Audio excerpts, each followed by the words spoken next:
Do you know that juries have the right to nullify the law? Very few people know that.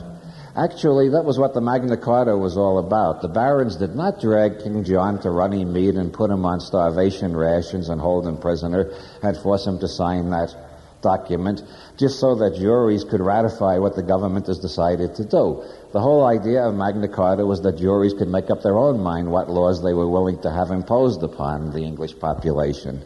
And this has been upheld repeatedly, as in the trial of William Penn in 1690, where William Penn was technically guilty of speaking in public. That was against the law at that time. If you had unpopular religious opinions, you couldn't speak in public.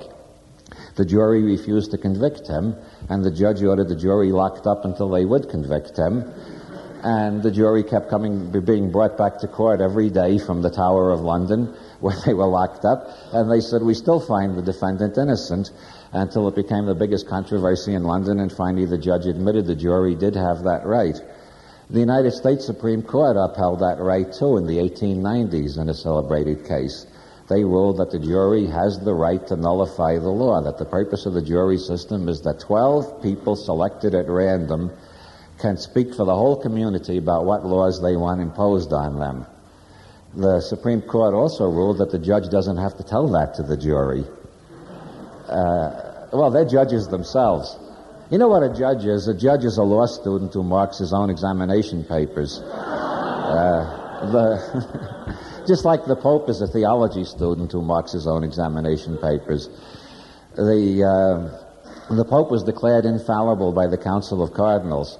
There's not one Catholic in a million who can tell you when the Council of Cardinals became infallible. If the Council of Cardinals is not infallible, they might have been wrong when they said the Pope was infallible. So to prove the Pope is infallible, you got to prove the Council of Cardinals is infallible. And to prove the Council of Cardinals is infallible, you got to prove the people who select the people who get on the Council of Cardinals is infallible. You turn into an infinite regress that way. It's the same thing with judges. Judges are not infallible.